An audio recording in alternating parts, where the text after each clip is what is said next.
Сәлем достар, біз сіздермен кеңістіктегі түзу мен жазықтықтың теңдеуін қарастырудамыз. Бізге альфа және бета жазықтықтары L түзу бойымен қиылсын. Яғни альфа жазықтығы мен бета жазықтығы қиылысады L түзу бойымен. Альфа жазықтығына өзара перпендикуляр болатын оның нормаль векторы бар. N1 деп алайық, нормаль векторы. Бұл нормаль векторының координатасы A1, A1, V1, S1-ге тең болсын. Ал екінші бета жазықтығының нормаль векторы оған перпендикуляр N2 нормаль векторы болсын. Яғни бұл жерде альфа жазықтығына N1 нормаль векторы мен альфа жазықтығы перпендикуляр. Ал N2 нормаль векторы мен бета жазықтығы перпендикуляр. Сонда N1, N2 нормаль векторының координатасы A2, B2, S2-ге тең болсын. Енді бізге осы L түзуі арқылы өтетін екі жазықтықпен қиылысатын L түзуінің жалпы теңдеуін жазайық. Оның теңдеуі. Бізде әрбір жазықтықтың, мысалы альфа жазықтығының теңдеуі AX плюс BY плюс Z плюс D тең болатын 0-ге. Ал бізге түзудің теңдеуін жазу үшін осы альфа жазықтығына нормаль векторы перпендикуляр болғандықтан ABC-ның орнына A1, B1, S1-ді қоямыз.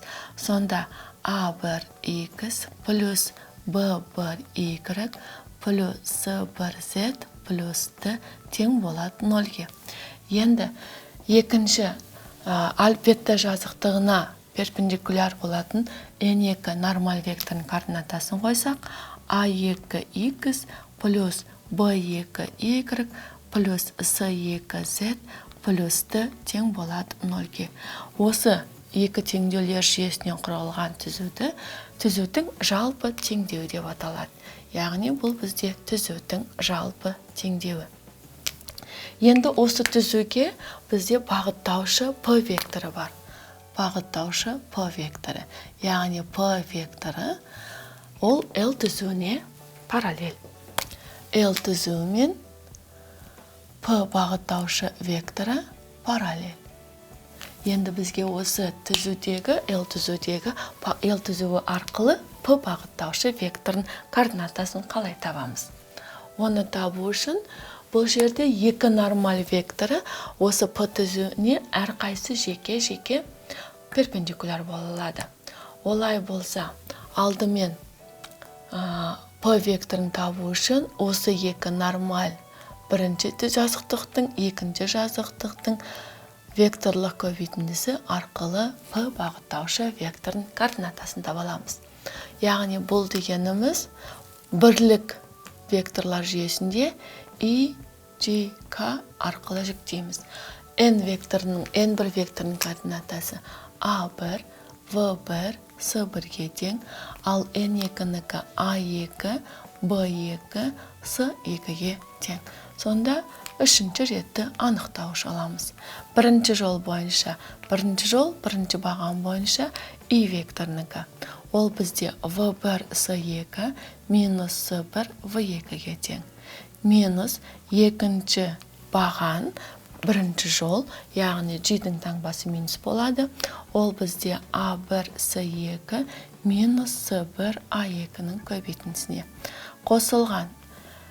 Бізде соңғысы қалды. Бірінші жол, үшінші баған бойынша K векторының координатасы. Ол бізде A1, V2 минус V1, A2-ге тең. Олай болса, P бағыттаушы векторының координатасы. Бұл жерде P векторын бағыттаушы векторының координатасын біз кез келген N, M, K деп алатын болсақ, онда N-нің мәні тең болады V1, S2 минус S1, V2-ге. Ал M екінші ординатасының мәні таңбасы минус болғандықтан ескереміз. S1, A2-ден азайтамыз A1, S2-ні. Және үшінші Z ординатасының мәні табатын болсақ, аппликатасының мәні A1, V2 минус V1, A2-ның көбейтіндісін азайтқанға тең. Осы арқылы МНК бағыттаушы векторының координатасы табылады. Балалар, біз сіздермен қарастырдық кеңістіктегі түзу мен жазықтықтың теңдеуін. Келесі кездескенше сау болыңдар.